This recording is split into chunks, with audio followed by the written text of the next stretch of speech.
흑인 노예를 해방시킨 대통령 링컨. 미국의 짐승처럼 취급받던 사람들이 있었습니다.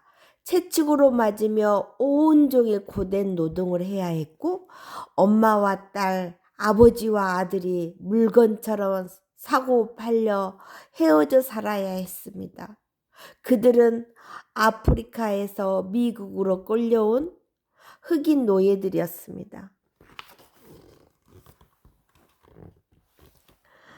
나는 노예가 되고 싶지 않기 때문에 노예의 주인도 되지 않을 것입니다.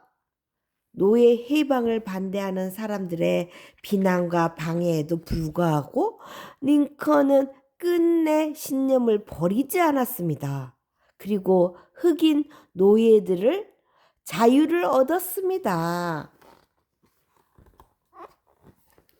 조금만 더 기다려. 가까이 올 때까지 조용히 해. 8살 에이브는 통나무 벽 뒤에 숨어 앞마당에 야생 칠면조들을 뚫어지게 바라보았습니다. 호기심 많게 생긴 살찐 칠면조 한 마리가 다가왔습니다.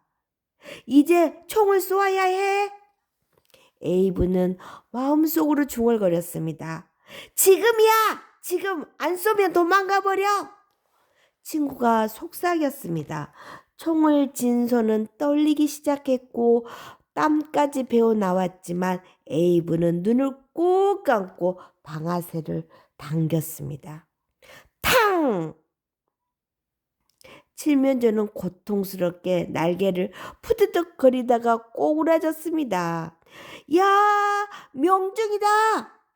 친구는 신이 나 소리쳤지만 에이브는 그 자리에 불썩 주저앉았습니다.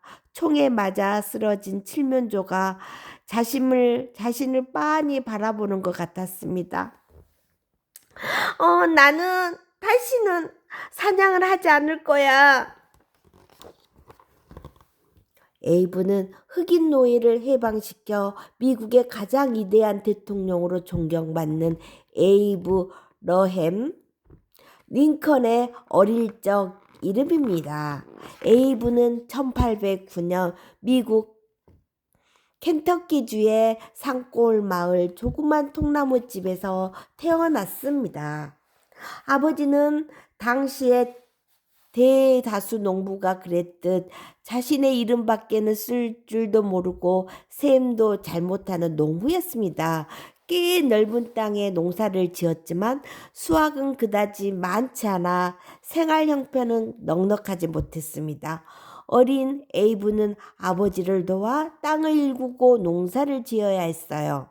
당시 미국의 항무지를 개척하여 농사를 짓던 사람들에게는 어린 아이들도 농사를 짓는 것이 당연한 일이었어요.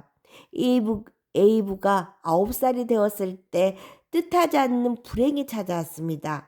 마을에 우유병이라 불리는 무서운 계질, 원인을 알 수 없는 이상한 병, 계질이 번진 거예요. 그 계질은 독초를 뜯어먹은 젖소의 우유를 먹은 사람들이 걸리는 병이었죠. 우유병에 걸린 사람들은 높은 열이 나면서 심하게 앓았고 점차 숨이 가빠지면서 죽어갔어요. 에이브의 어머니도 앓아 누운 마을 친척을 간호하다가 덜컥 그 병에 걸렸어요. 며칠이나 의식이 없던 어머니는 어린 에이브와 누이 사라를 남겨놓고 결국 세상을 떠나고 말았습니다. 평소 유쾌하게 떠들고 농담하기 좋아하던 아버지는 그 한동안 아무 말 없이 짙은색 벚나무로 어머니가 누울 관을 만드셨습니다. 에이브 역시 눈물을 참으며 간에 박을 나무 못을 깎았습니다. 아버지는 에이브와 함께 통나무집 근처의 작은 언덕에 어머니를 묻었습니다. 어머니가 돌아가신 뒤 에이브는 말도 잘하지 않고 아이들과 어울리지도 않았습니다. 사라는 어머니 대신 식사 준비나 청소 같은 온갖 집안일을 하느라 늘 바빴지요. 아버지 역시 눈에 띄게 말수가 줄고 어머니 없이 농사 일을 하느라 바빴습니다. 그렇게 1년이 흘러갔지요. 어느 날 아버지는 에이브와 비슷한 또래 아이들 3명과 아주머니 한 분을 데리고 오셨습니다. 에이브, 사라, 새어머니시다. 인사해라. 아버지께서 에이브와 누이 사라를 돌보기 위해 새어머니를 맞은 것입니다. 그때 에이브와 사라는 더러운 헌옷에 잘 씻지도 않아 몹시 깨재재했어요. 에이브, 사라, 이리 오렴. 얼굴도 씻고 옷도 갈아입어야겠구나. 새어머니가 처음 한 일은 에이브와 사라를 말끔하게 씻기는 일이었어요. 집도 새로 가꾸고 수리했지요. 새어머니는 따뜻하고 밝은 성격에 이기심도 이해심도 많았습니다. 우울하던 집안 분위기는 눈에 띄게 밝아졌지요. 새어머니 역시 읽고 쓸 줄 몰랐지만 자식들의 교육을 중요하게 생각했습니다. 그래서 아버지와 의논 끝에 에이브와 아이들을 학교에 보내기로 했어요. 학교에 간 에이브는 행동이 느리고 그리 똑똑하지 않는 아이로 평가받았어요.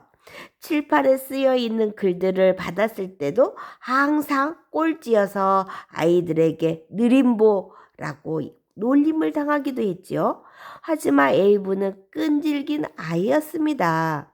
무엇이든 충분히 알게 될 때까지 파고 들었지요. 에이브는 학교에 계속 다니기가 어려웠답니다. 한 분밖에 안 계신 선생님이 학교를 그만두어 먼 곳에 다른 학교로 옮겨야 되었고 바쁜 농사일을 도와야 했기 때문입니다. 이때 채 1년이 안 되게 학교에 다닌 날들이 에이브가 대통령이 될 때까지 받은 정규 교육의 전부였습니다. 그 뒤 에이브는 혼자 힘으로 공부할 수밖에 없었어요. 그 방법은 책을 빌려 읽는 것이었습니다. 밭에 일을 나갈 때나 나무 그늘 밑에서 쉴 때도 항상 책을 들고 있었지요. 또 인상에 남은 이야기나 구절은 반드시 공책에 기록해 두었고 다른 사람들에게도 들려주었답니다. 정직한 꺽다리 청년. 링컨이 16살이 되었을 때 키가 180m가 넘었습니다. 거기다 몸은 삐쩍 마르고 팔다리는 유달리 길어서 마른 거미 같다고들 했답니다. 하지만 농사일로 단련된 링컨은 힘도 세고 도끼도 잘 다루었지요. 청년이 된 링컨은 여전히 살림살이가 넉넉하지 않는 집안을 위해 돈을 벌여야 했습니다. 통나무 자르기, 집 짓기, 옥수수 껍질 깎기 같은 일뿐만 아니라 나룻배로 강을 건너주는 뱃사공 일도 마다하지 않았어요. 하지만 한 달에 한두 번씩 오는 신문과 책들을 읽으면서 더 넓은 세상에서 살고 싶다는 꿈도 버리지 않았습니다. 어느 날 장사를 하던 덴톤이라는 사람이 링컨과 사촌 존에게 뉴올리언스라는 큰 도시까지 짐을 운반해 달라고 부탁했어요. 배에 짐을 잔뜩 싣고 긴 노를 저어서 3달이나 강을 따라 내려가야 하는 힘든 일이었죠. 링컨이 그 일을 무사히 마치자 덴톤이 한 가지 제안을 했어요.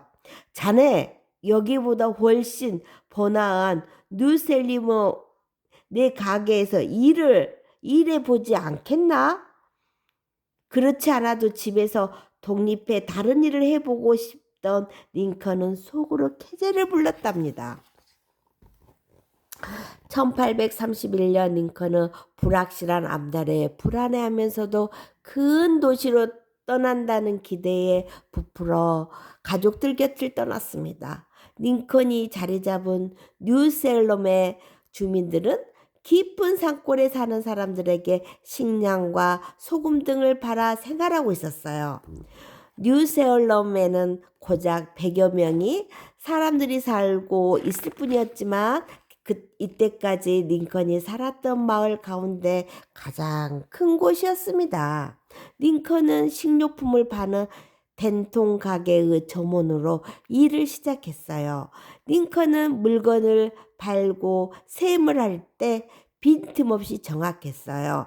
또 고향 사람들에게처럼 재미있는 이야기와 우스갯소리를 잘 들려주었지요.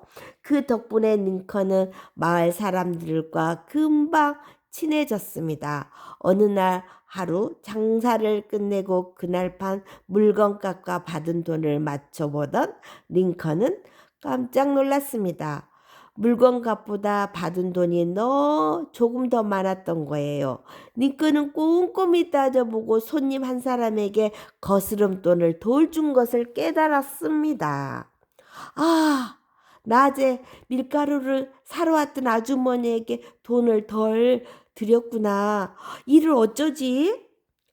비록 적은 돈이었지만 링컨은 아주머니에게 돈을 돌려주는 것이 옳다고 판단했습니다. 하지만 이미 늦은 밤이었고 아주머니네 집은 아주 멀었어요. 게다가 당시에는 전기가 없어서 발길은 몹시 캄캄했습니다. 그래도 링컨은 가기로 결심했습니다. 진흙같이 어두운 밤, 마을 두어 개를 지나서야 아주머니의 집이 보였습니다. 아주머니, 가게 점원 링컨입니다. 아니, 이 밤중에 웬일이지? 오늘 낮에 아주머니께 거스름돈을 적게 드렸습니다. 돌려드리려고요. 많지도 않은 돈인데 밤중에 이 먼 곳까지 오다니 고마워요. 이 뒤로 마을 사람들은 그를 정직한 링컨이라고 불렀답니다. 이 당시 먼 곳으로 가는 교통수단은 나룻배에서 점차 증기선으로 바뀌고 있었습니다. 뉴세얼럼 사람들 역시 마을에 증기선을 놓고 싶어 했어요. 증기선이 다니면 소금이나 철 같은 값비싼 물건들을 더 많이 나눌 수 있기 때문에 장사에 큰 도움이 되었죠.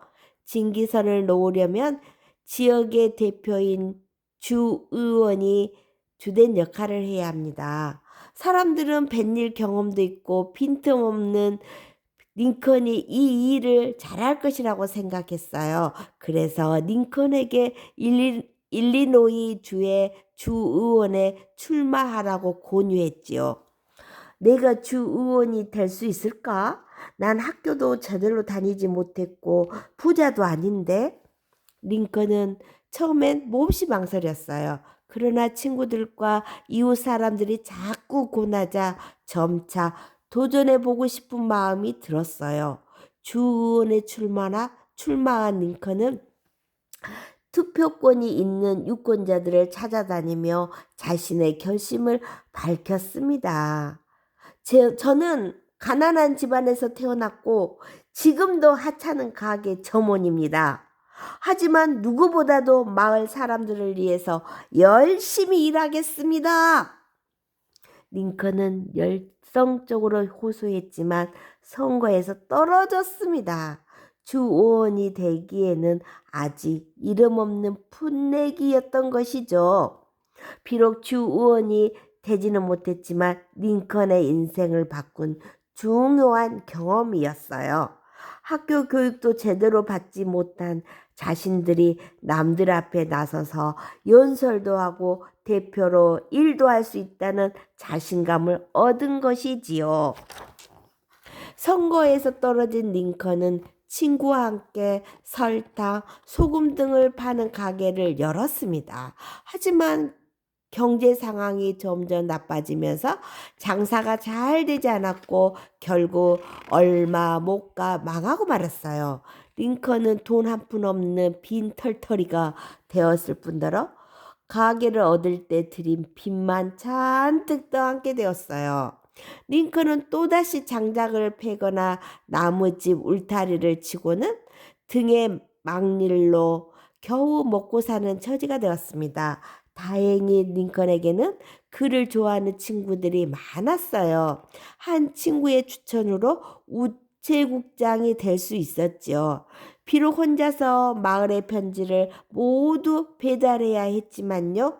또 땅을 재는 측량 기술도 배울 수 있었어요. 링컨은 행동은 느렸지만 일은 꼼꼼하고 성실하게 했답니다. 편지를 배달할 때는 굳은 날에도 먼 거리를 가리지 않고 갔고, 글을 못 읽는 사람에게는 편지를 대신 읽어주었지요. 그럼에도 링컨이 버는 돈은 너무 적어서 먹고는 살아도 링컨이 진 빚을 갚기에는 턱없이 부족했어요. 이때 링컨은 다시 한번 주의원 선거에 나갈 결심을 했답니다. 돈이 없는 링컨은 마을 곳곳을 돌아다니며 유권자들을 만나는 것이 선거 운동의 전부였어요. 그때 만난 몇몇 농부가 링컨을 빈정거렸습니다. 허참! 낯질 한번 해보지 않는 사람이 우리 마음을 알겠어? 링컨은 웃으며 농부들에게 다가갔습니다. 여러분, 저는 어려서부터 아버지를 도와 농사일을 하면서 컸습니다. 여러분이 원하시는 주의원 자격이 그것이라면 제가 딱이지요. 그러고는 낫을 들고 밭으로 들어가더니 농부들보다 더 능숙하고 빠르게 곡식을 베었답니다. 농부들은 모두 껄껄껄 웃으며 고개를 끄덕였습니다. 1834년 사람들은 25살의 젊은 링컨을 주의원으로 뽑았습니다. 정치인과 변호사. 당시 주 의원의 월급은 매우 적었습니다. 링컨은 여전히 가난과 빚에 시달렸지요. 그때 동료 의원이자 이름 있는 변호사인 스튜디어트 변호사 공부를 권했어요. 링컨은 처음엔 주저했지만 곧 마음을 달리 먹었어요. 나라고 못할 게 뭐야? 나라고 못할 게 뭐야? 지금 변호사 중에 독학한 사람도 많다던데. 링컨은 혼자 법률 공부를 시작했어요. 3년 동안 밤낮을 가리지 않고 공부한 끝에 링컨은 변호사 시험에 합격했답니다.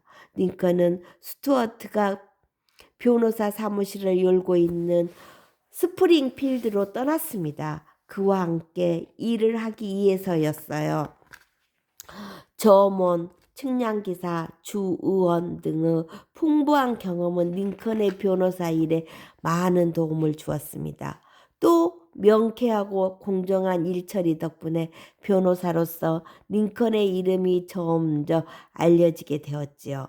링컨은 스프링필드에서 메리 토드라는 부잣집 아가씨를 만났습니다. 가난해서 혼자 힘으로 살아온 링컨과 부잣집에서 사치스럽게 자란 메리는 성격이 많이 달랐습니다. 그러나 메리는 링컨이 큰 인물이 될 것으로 믿었고 두 사람은 우여곡절 끝에 결혼하게 되었죠. 메리는 가난한 결혼 생활은 잘 참았지만 링컨에게 자주 짜증을 부렸답니다. 링컨의 아무렇게나 입은 듯한 옷차림, 더벅머리, 느린 행동, 언제나 책에만 빠져있는 모습 등등 때문이었죠. 링컨은 사랑스러운 아이들이 태어나고 자라는 걸 보면서 시름을 잊었어요. 링컨은 이때부터 본격적으로 정치인으로 성공할 꿈을 꾸기 시작했어요. 링컨은 당시 야당이었던 히그당의 당원으로 열심히 활동했어요. 얼마 뒤 링컨은 그동안의 활동과 변호사로서의 명성을 인정받아 결국 국회의원이 연방의원 후보로 추천받고 보기 좋게 당선되었습니다. 그의 나이 38. 변호사가 된 지 10년 만의 일이었죠. 시골 변호사 링컨의 가족은 국회의사당이 있는 수도 워싱턴으로 이사를 갔습니다.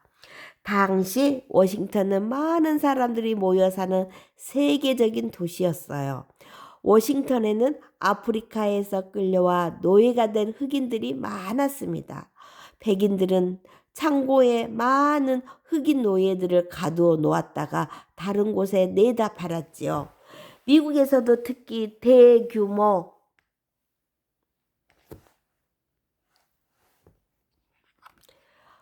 농장이 많은 남부에 흑인 노예가 많았습니다. 백인들은 흑인 노예를 채찍으로 때려가며 죽을 때까지 일만 시켰고 헛간에서 잠을 자도록 했습니다. 어느 날 링컨은 노예 시장에서 팔린 엄마 노예와 어린 딸이 서로 떨어지지 않으려고 울부짖는 모습을 보게 되었어요.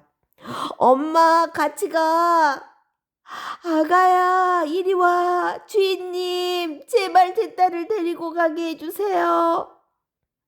안 돼! 저리 가! 링컨은 노예들이 쇠사슬에 묶인 채 짐승처럼 채찍으로 맞는 모습을 보고 큰 충격을 받았습니다. 흑인 노예도 사람인데 이럴 수는 없어. 얼마 뒤 링컨은 정치적으로 큰 시련을 겪게 됩니다. 링컨은 연방 의원일 때 미국은 멕시코 땅을 차지하기 위해 영토 전쟁을 벌이고 있었어요. 링컨은 이 전쟁이 약한 자를 죽이고 남의 땅을 약탈한 전쟁이라고 비판했죠. 그런데 이를 두고 링컨의 정치적 고향 일리노이주 사람들이 맹렬하게 비난하기 시작했습니다. 링컨이 비애국자라는 것이었죠. 링컨은 정치에 크게 실망하고 좌절했습니다. 링컨은 워싱턴을 떠나 스프링필드로 돌아갔어요. 링컨은 여러 지방으로 순회 재판을 다니면서 다시 변호사 생활에 전념했지요. 또 변호사로서 명성도 다시 쌓아 나아갔습니다. 사람들은 재판에 필요한 온갖 문서와 자료를 모두 챙겨 읽는 링컨의 꼼꼼함과 정성에 감탄을 그치지 않았답니다. 1854년 링컨의 인생을 바꾼 엄청난 일이 일어났습니다. 당시 미국은 흑인 노예 제도를 찬성하는 남부와 반대하는 북부 간에 오랫동안 논쟁을 벌였어요.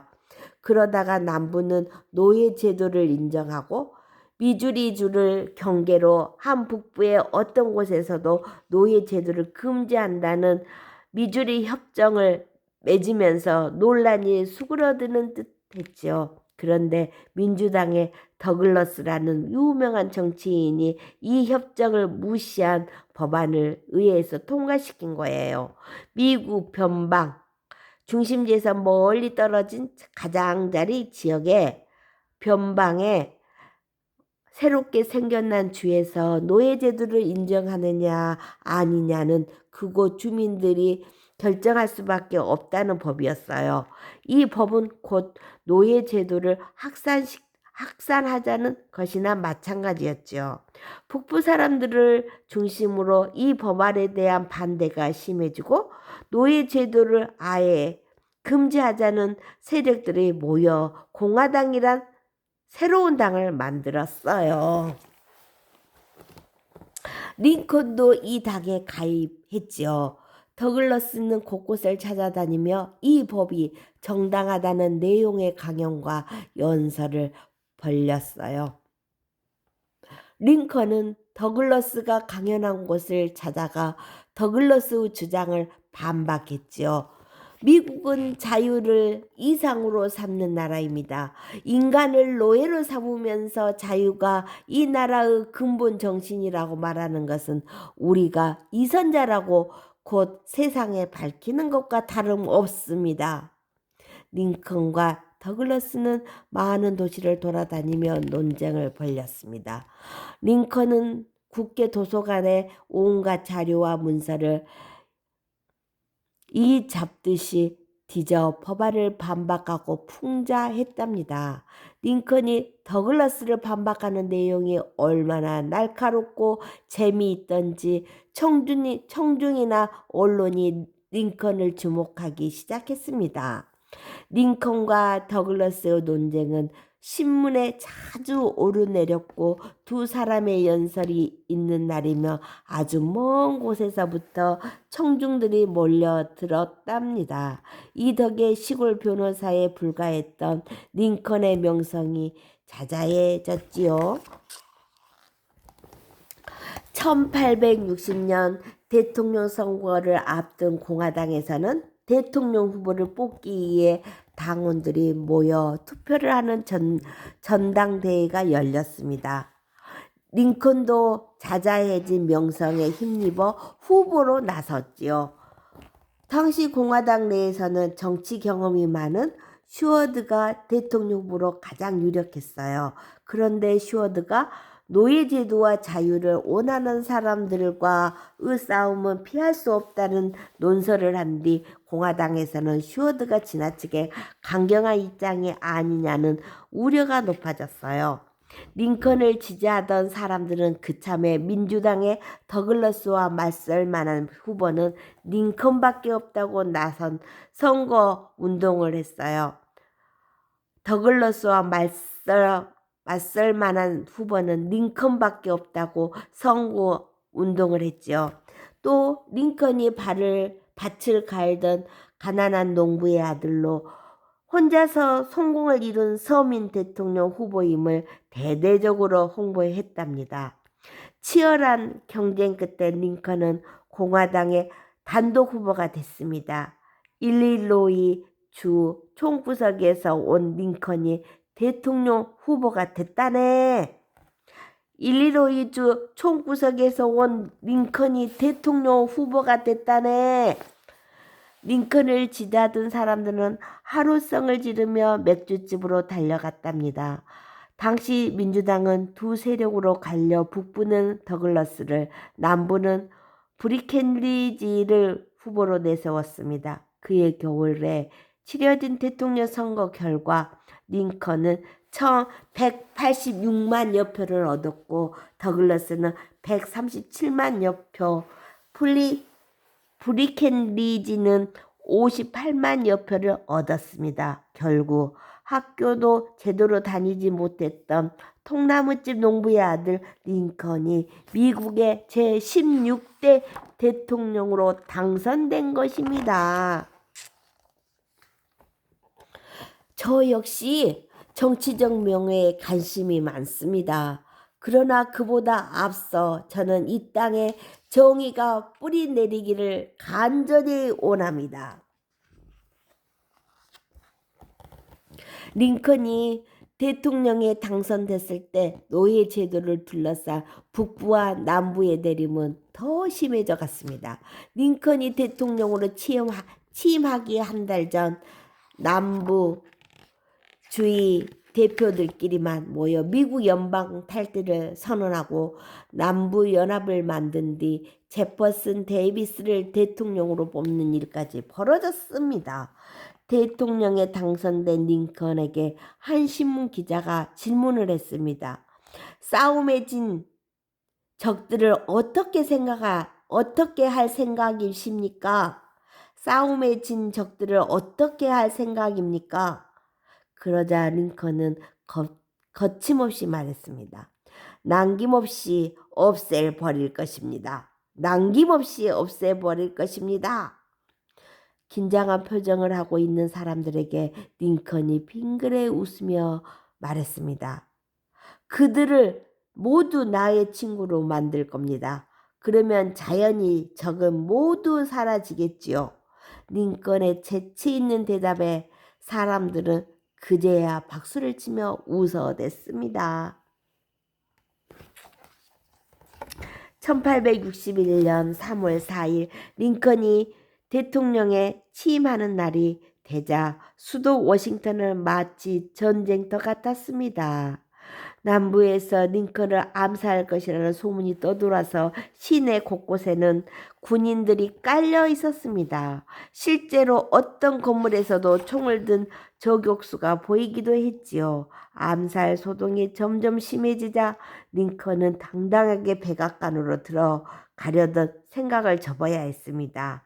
모두 잠이 든 새벽, 비밀리에 몇몇 수행원만을 데리고 백악관으로 들어갔지요. 취임식 날 링컨은 국회에서 호소했습니다.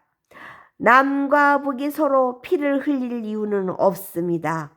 우리는 서로 온수가 아니라 동지라는 걸 확신합니다. 우리는 서로 적이어서는 안 됩니다. 우리는 서로 적이어서는 안 됩니다. 링컨이 대통령으로 취임하자마자 나쁜 소식이 들려왔습니다. 섬터 요새라는 곳을 남부의 군사들의 포위에서 북부의 군사들이 고립되어 있다는 거였어요. 섬터 요새는 지리적으로는 남부에 위치했지만 북군이 주둔해 있는 곳이었습니다. 남군은 섬터 요새를 비워달라고 요구하면서 북군이 지원하려 오는 즉시 포격하겠다고 위협했어요. 그건 남북 간의 전쟁을 암시하는 것이었죠. 대통령 링컨은 깊은 고민에 빠졌습니다. 링컨은 피를 흘리지 않고 미국 연방을 지키고 싶었습니다. 그렇다고 쉼터 요새 군인들을 굶어 죽게 놔둘 수도 없었습니다. 링컨 주변 사람들은 하루빨리 결정을 내리라고 재촉했습니다. 링컨은 일단 남군을 설득해 볼 생각으로 다음과 같이 알렸지요.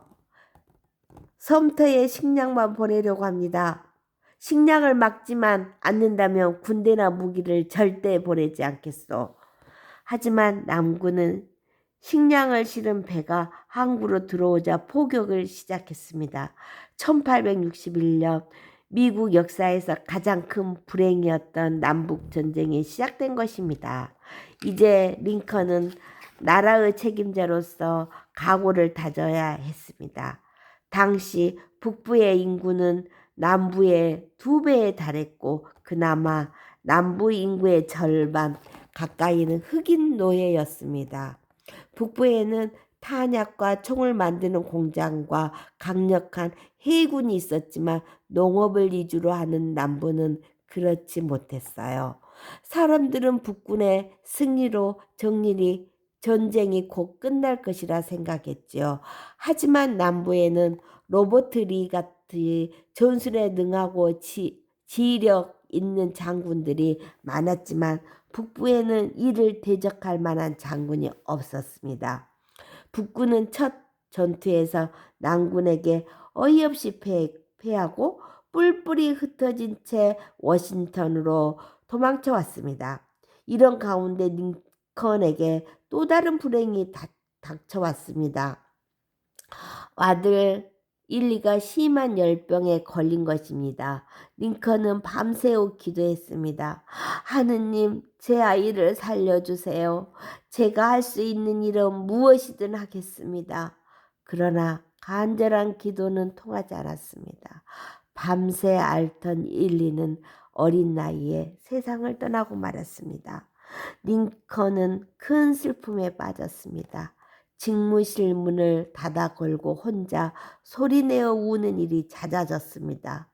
아내 메리는 더 심했지요.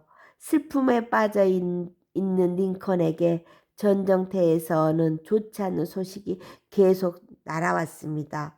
당시 북군의 총사령관은 35살의 젊은 맥클렐런 장군이었는데 그는 거만하고 허영심 많은 사람이었습니다. 대통령이 공격 명령을 내려도 풋내기 대통령이 군대 일을 뭘 안다고 그래 하며 무시했지요. 주위 사람들은 맥클렐런 장군을 비난했지만 링컨은 신경 쓰지 않았습니다. 상관없소. 승리를 가져주기만 한다면 나는 맥클렐런 장군이 말을 탈 때 발이라도 받쳐 주겠소. 상관없소. 승리를 가져다 주기만 한다면 나는 맥클렐런 장군이 말을 탈 때 발이라도 받쳐 주겠소. 링컨은 맥클렐런 장군을 끝까지 믿었지만 장군은 기대를 저버렸습니다. 장군이 북군을 이끌고 남군을 공격하러 나설 때 링컨은 적의 중심지인 리치몬드로 빠르게 곧장 진격하라고 간곡히 부탁했어요. 하지만 맥클렐런 장군은 이를 또 무시하고는 군대를 천천히 진격시켰습니다. 이 바람에 남군은 맞서 싸울 수 있는 힘과 여유를 기를 수 없었어요. 그리고 남군의 리 장군은 느릿느릿한 맥클렐런 장군의 군대를 기습 공격해 왔어요. 맥클렐런 장군은 7일 동안이라 격렬하게 싸웠지만 많은 병사들을 잃고 후퇴할 수밖에 없었어요. 이때 죽거나 다치거나 실종된 병사가 무려 2만 3천여 명이나 되었답니다. 참혹한 패배였지요.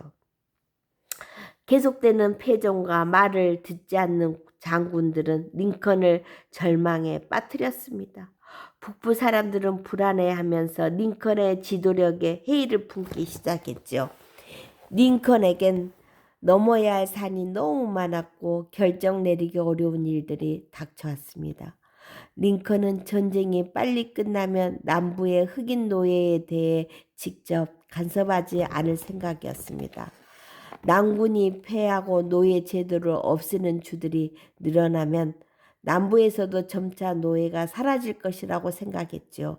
그러나 전쟁이 계속되자 이번 기회에 노예 제도를 아예 폐지해야 한다는 주변의 압력이 거세어졌습니다. 전쟁을 일으킨 원인인 노예 제도를 폐지하지 않고 전쟁을 계속한다는 것은 말도 안 되는 논리였지요.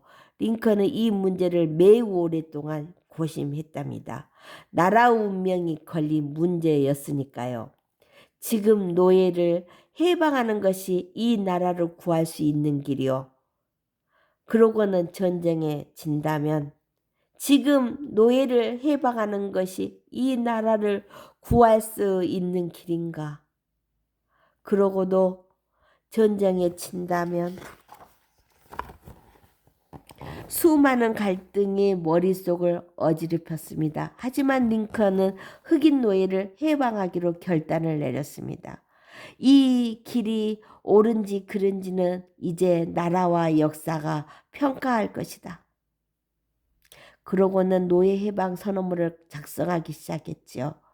쓰고 고치기를 수없이 반복한 끝에 선언문을 완성했습니다.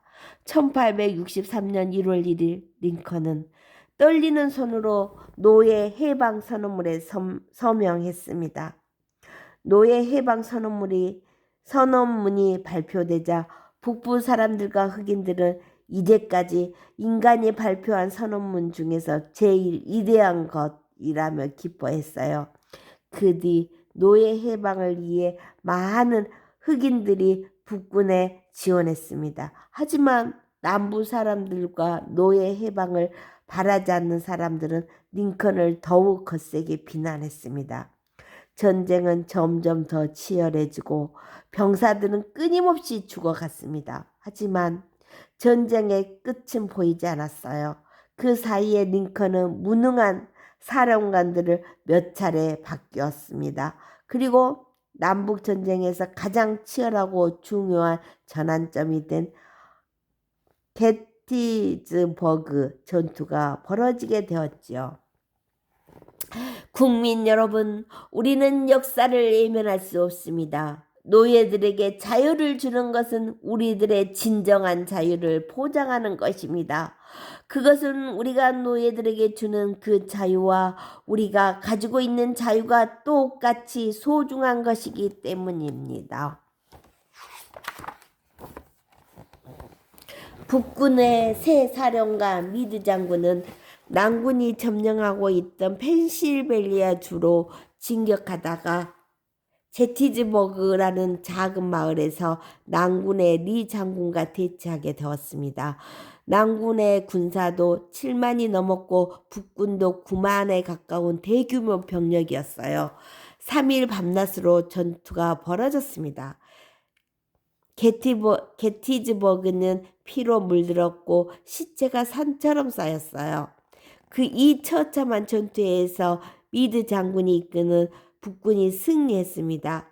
전쟁이 일어난 뒤 북군이 거둔 가장 큰 승리였지요.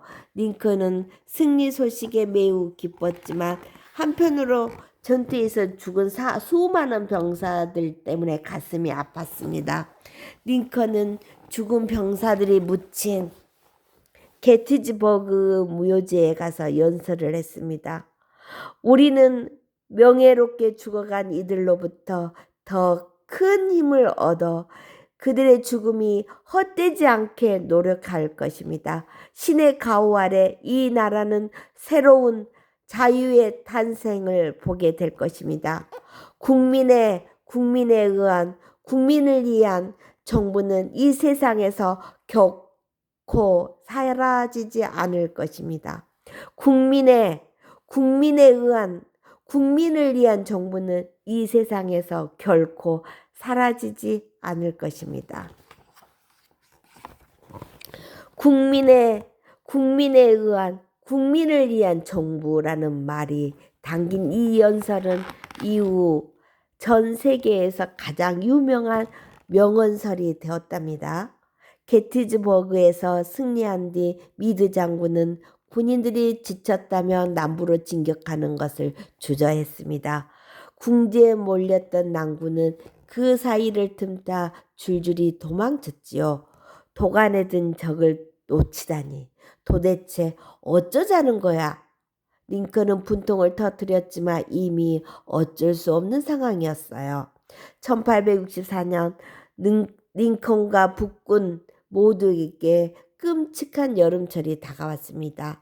전쟁이 빨리 끝나기 원했던 링컨은 미드 장군을 사임시키고 그랜트 장군을 총사령관으로 임명했습니다.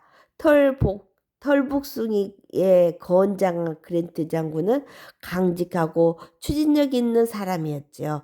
그랜트 장군은 남부의 버지니아로 가는 도중 월드니스라는 울창한 숲에서 리 장군이 새로 모은 강력한 남군과 맞부딪혔습니다. 전투는 갈수록 치열해졌고 북군은 수차례의 공격에도 불구하고 남군을 항복시키지 못했습니다.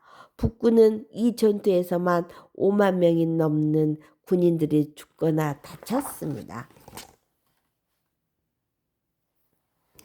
북군은 군인을 더 징병해야 했습니다. 끝나지 않는 싸움에 늘어나는 사상자들, 그리고 잇따른 군인 징병에 북부 사람들은 절망했습니다. 전쟁을 그만두어야 하는 것이 아니냐는 목소리도 커졌습니다. 그의 겨울은 다음 대통령 선거가 있는 해였습니다. 링컨을 또다시 대통령 후보로 내세웠던 공화당의 일부 사람들은 후보를 바뀌어야 한다고 떠들어댔죠. 링컨 인생에서 최악의 절망적인 시기였답니다. 그런데 여름철이 지나면서 놀라운 소식이 계속 들어왔습니다. 서먼 장군이 남부의 애틀랜타를 함락시켰고 다른 지역에서도 북군의 거센 공격에 남군이 잇따라 후퇴하기 시작했다는 것이었습니다.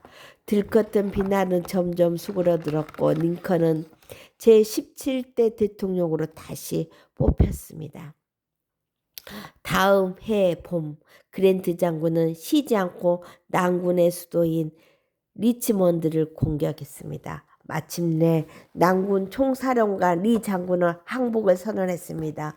이로써 4년 동안 60만여 명의 목숨을 빼앗아간 참혹한 남북전쟁은 끝이 났고 모든 흑인 노예는 해방되었습니다. 그러나 승리하기 위해 서로를 죽여야 했던 전쟁은 이긴 사람이나 진 사람 모두에게 큰 상처를 남겼죠. 일부 사람들은 전쟁을 일으켰던 무리들을 엄하게 처벌하자고 주장했어요. 그러나 링컨은 오히려 그들을 설득했습니다. 전쟁이 끝난 뒤 패배자를 처벌하면서 다시 피를 보고 싶지 않았습니다. 나는 누구라도 그자가 반란 세력의 제일 우두머리일지라도 죽이지 않을 것입니다. 그런 사람들을 겁을 준 다음 대문을 열어서 도망치게 합시다. 링컨은 이긴 자가 진 자를 용서하고 안아주는 너그러움으로 전쟁에서 생긴 상처를 치유하고 싶었습니다.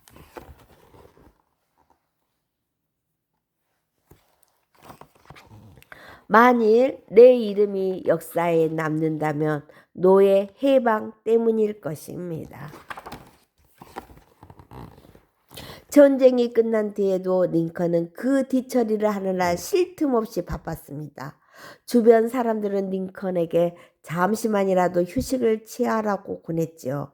마침 아들 일리가 죽은 충격에서 아직 벗어나지 못하고 있던 부인 메리를 위로하기 위해 재미있는 연극을 보러 가기로 했습니다. 극장에 도착한 링컨에게 사람들은 모두 일어서서 박수를 보냈습니다. 링컨은 인자의 미소를 띠며 손을 흔들었습니다. 링컨이 보러 간 연극은 우리 미국 사촌이라는 코미디였습니다. 사람들이 웃음을 터뜨리면서 즐거워할 때 존 부스라는 연극 배우가 링컨이 앉아있는 기빈석으로 슬며시 다가왔습니다. 부스는 노예 해방에 반대하는 사람으로 링컨에게 큰 불만을 갖고 있었어요. 부스는 몸을 앞으로 내민 링컨에게 조용히 다가갔습니다. 그러고는 작은 권총을 꺼내 링컨의 머리를 겨냥하고 방아쇠를 당겼습니다. 순간 링컨은 고개를 떨어뜨리고 의자 앞으로 쿵 소리를 내며 쓰러졌습니다. 옆에 앉아있던 부인 메리가 비명을 질렀습니다. 아, 대통령이 총에 맞았어요. 사람들은 총에 맞은 링컨을 급히 근처 가정집으로 옮겼습니다. 그리고 여러 의사들이 혼신을 다해 치료했지만 링컨의 호흡은 점점 가빠졌고 숨을 멈추고 말았습니다.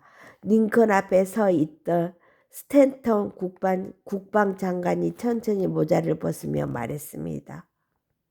이제 이 분은 역사 속으로 가셨습니다. 산골 농부의 아들로 태어나 독학으로 변호사가 되고 강인한 의지와 친화력으로 대통령이 된 링컨. 모든 사람은 자유로워야 한다는 믿음으로 고통에 신음하던 흑인 노예들을 해방시킨 링컨. 전쟁에서 승리한 뒤에도 자신을 죽이려 했던 적들마저 넓은 마음으로 끌어안았던 대통령 링컨. 그는 작은 침대에 몸을 구부린 채 많은 사람들의 슬픔과 아쉬움 속에서 영원히 눈을 감았습니다.